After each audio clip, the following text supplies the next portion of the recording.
Hello friends, आज के video में हम मनी की क्लासिफिकेशन के बारे में बात करेंगे। मनी की क्लासिफिकेशन इस प्रकार है: metallic, non metallic, credit, legal, optional, money, near money. ठीक है, वन बाय वन हम इसको स्टडी करते हैं। फर्स्ट ऑफ ऑल है आपका मेटेलिक मनी। मेटेलिक मनी वो मनी होती है जो किसी मेटल से बनी हो। ठीक है, आपके मेटल्स कोई भी हो सकते हैं, ये गोल्ड हो सकता है, सिल्वर हो सकता है, ठीक है, और भी कॉपर हो सकता है ना। तो इन सभी एक्सेट्रा, इन सभी मेटल से जो कोई करेंसी बनी हो ना, उसको हम बोलते हैं मेटेलिक मनी। अब मेटेलिक मनी दो तरह की होती है, एक फुल बॉडीड मनी होती है और एक स्टैंडर्ड मनी होती है। फुल बॉडीड मनी वो मनी होती है जहां पे आपका face value is equal to intrinsic value. Okay, this is rupees. ठीक है, 1 रुपए में क्या जो मेटल यूज हुआ है उसकी क्या वैल्यू है, उसको हम बोलते हैं इंट्रिंसिक वैल्यू, कि उसकी अपनी क्या वैल्यू है। और गवर्नमेंट जो उसको रुपए का जो इसको गवर्नमेंट ने वैल्यू दी है 1 रुपीज, वो क्या है इसका फेस वैल्यू, कि इसकी 1 रुपया क्या है, इसकी कीमत है। बट इसका अंदरूनी जो इसमें मटेरियल यूज हुआ है वो 1 रुपए का है, 1 रुपए से ज्यादा है, 1 रुपए से कम है, वो इसका इंट्रिंसिक है। और जो इसकी ओवरऑल वैल्यू गवर्नमेंट ने डिसाइड की है वो क्या है, इसका फेस वैल्यू। ठीक है, लेट सपोज हम जैसे गोल्ड की बात करें। ठीक है, ये गोल्ड का कॉइन है। ठीक है, इसकी इंट्रिंसिक वैल्यू क्या है, इसमें 1000 रुपीज का क्या है, गोल्ड है। ठीक है, 1000 रुपीज का क्या है, गोल्ड। ठीक है, और इसकी वैल्यू भी कितनी है, 1000। ठीक है, अब लोग क्या कर सकते हैं, लोग पूरा का पूरा जब कॉइन ये बेचने जाएंगे या इसका सेल परचेज करेंगे वो 1000 में होगा। बट अगर लोगों को लगता है कि हमें आधे 500 रुपए की जरूरत है, तो लोग क्या करेंगे, इसको आधा करके भी बाजार में सेल कर सकते हैं, तो 500 रुपए ले सकते हैं। इसलिए फुल बॉडीड मनी में क्या होता है कि आपकी जो इंट्रिंसिक वैल्यू है वो किसके इक्वल होती है, फेस वैल्यू के। ठीक है, और जब हम स्टैंडर्ड मनी की बात करें तो स्टैंडर्ड मनी के केस में ऐसा नहीं होता कि आपकी फेस वैल्यू इंट्रिंसिक वैल्यू होगी। स्टैंडर्ड मनी के केस में जैसे अपने आपकी गवर्नमेंट ने अभी जो डिसाइड किया हुआ है कि जो अभी के कॉइन्स चल रहे हैं 1 रुपीज, 2 रुपीज, 5 रुपीज, 10 रुपीज, इसमें इंट्रिंसिक वैल्यू कुछ हो रहा है और फेस वैल्यू कुछ हो रहा है।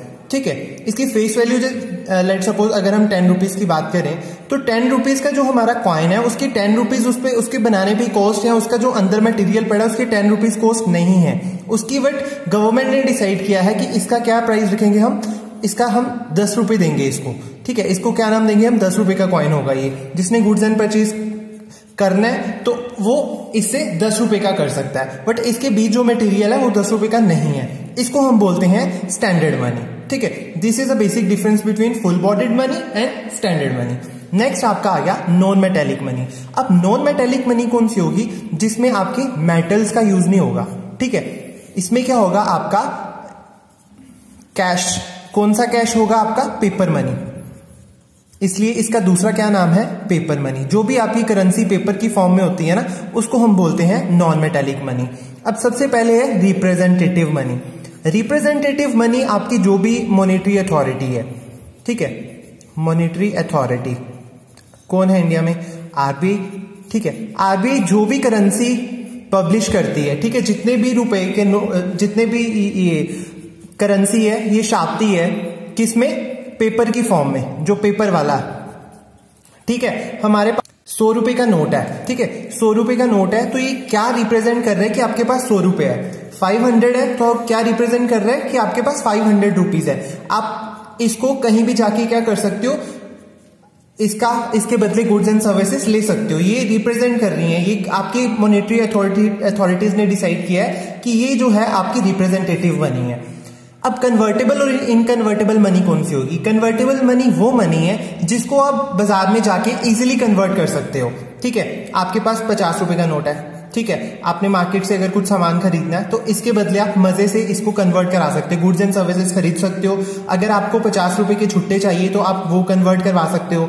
ठीक है, लेट सपोज अगर आपको 50 रुपए का नोट है, आपको क्या चाहिए, 10-10 के नोट चाहिए, वो भी मिल सकते हैं। अगर कॉइन्स चाहिए 10-10 के, वो भी मिल सकते हैं। तो जब ये कन्वर्ट हो जाए, ठीक है, आइदर इन ये कॉइन्स की फॉर्म में और आपके नोट की फॉर्म में, तो दोनों को हम क्या बोलेंगे कि कौन सी मनी है, कन्वर्टेबल मनी।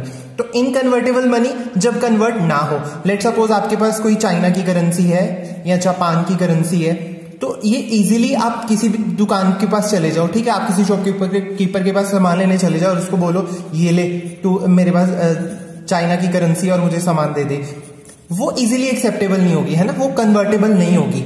वो कौन कर सकते हैं? सिर्फ और सिर्फ आपका ये जो मॉनेटरी अथॉरिटीज ने डिसाइड किया हुआ है कि सिर्फ इन शॉप्स पे ही कन्वर्ट हो सकता है, ठीक है, वो एक लिमिटेड सा होता है इकोनॉमी में जिनको ये दिया होता है, ठीक है, कि कन्वर्ट करने के लिए।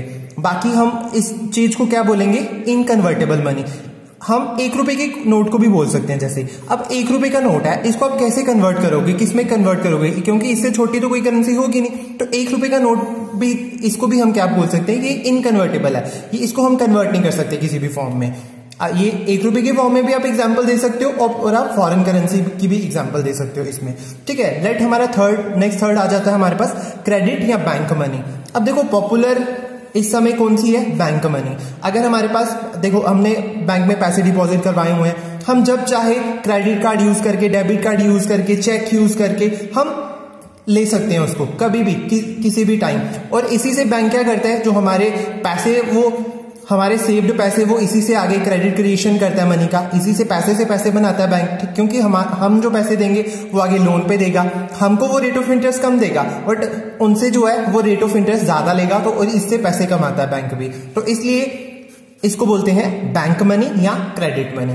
नेक्स्ट आ जाता है आपका legal tender money. Legal tender money वो होती है जो आपकी गवर्नमेंट ने, जो आपकी मॉनेटरी अथॉरिटीज ने डिसाइड की हो कि हाँ इंडिया में सिर्फ ये वाली करेंसी है ना, वो आपकी लीगल टेंडर है, ठीक है। अभी मैक्सिमम नोट जैसे 2000 तक का हो गया, 500 हो गया, ठीक है, 100, 50, ये सारे लीगल टेंडर है।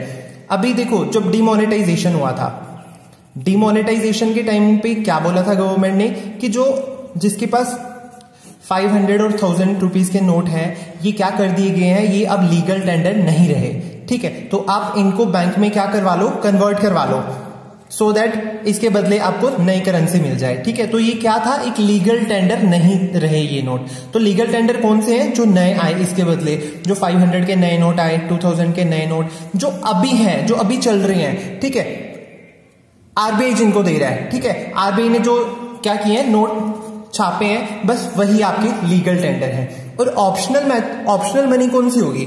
ये तो हो गया आपके पास जो कैश पड़ा है, कोई भी ले सकता है इसको, ठीक है, कोई भी लीगल टेंडर मनी को कोई भी लेने से मना नहीं कर सकता। बट ऑप्शनल मनी वो है जिसको लोग लेने से मना कर सकते हैं। लाइक अगर आपके पास चेक है, ठीक है, कैश है तो आप किसी भी दुकान पे चले जाओ, आपको सामान मिल जाएगा, बट चेक है तो आप पूरे के पूरे मतलब इकोनॉमी में ऐसे सर्वाइव नहीं कर सकते कि अगर आपके पास सिर्फ चेक ही चेक है तो, क्योंकि अभी भी इंडिया में बड़े सारे शॉपकीपर्स हैं या बड़ी सारी जगह हैं, वो चेक नहीं लेते आपसे, ठीक है, वो डरते हैं पता नहीं असली है नकली है। तो इसलिए इस चीज को बोलते हैं ऑप्शनल मनी। जब आपका ये जो चेक कैश की जगह जब आप क्या यूज करते हो, चेक, ठीक है, तो वो आपका हो गया ऑप्शनल मनी। नेक्स्ट आपके पास बचता है money and near money. Money आपको पता है क्या है, money is a medium of exchange, जो भी आपके पास करेंसी है। अब नियर मनी क्या है? नियर मनी है कि आपकी, देखो नियर मनी के पास कि जो फटाफट कन्वर्ट हो जाए मनी में, वो कौन सी होगी आपकी? लेट सपोज गोल्ड या सिल्वर, ठीक है। अगर आपको पैसे चाहिए और आपके पास गोल्ड और सिल्वर है तो ये आपकी नियर मनी है। क्यों? क्योंकि आप इसको बाजार में फटाफट इसको कन्वर्ट करा के पैसे में, ठीक है, आप क्या कर सकते हो, मनी ले सकते हो, ठीक है। गोल्ड एंड सिल्वर है आपके पास, आप गोल्ड स्मिथ के पास गए, उसको गोल्ड एंड सिल्वर दिया और बदले में पैसे ले लिए आपने। बट इनकेस अगर हम प्रॉपर्टी की बात करें तो प्रॉपर्टी क्या नियर मनी में आएगी? नहीं, प्रॉपर्टी नियर मनी में नहीं आएगी, क्योंकि उसके लिए पहले हमें तो कोई पर्सन ढूंढना पड़ेगा जो हमारी प्रॉपर्टी ले। प्रॉपर्टी के केस में भी हमारे पास प्रॉपर्टी तो है, मतलब हमारे पास एक वैल्यू है, पैसे हैं हमारे पास, क्योंकि हम प्रॉपर्टी को बेच के वो पैसे ले लेंगे। बट उसके लिए पहले हमें कोई पर्सन ढूंढना पड़ेगा जो प्रॉपर्टी हमसे ले, फिर वैल्यू डिसाइड होगी, तो it take so much time. तो इसको हम क्या बोल सकते हैं? इसको हम नियर मनी नहीं बोल सकते, हम नियर मनी इसको बोलेंगे जिसको हम फटाफट कन्वर्ट करवा सकते हैं, किसमें? मनी में। ये थे क्लासिफिकेशन ऑफ मनी। आज के लिए इतना ही, मिलते हैं नेक्स्ट वीडियो में। Thank you so much.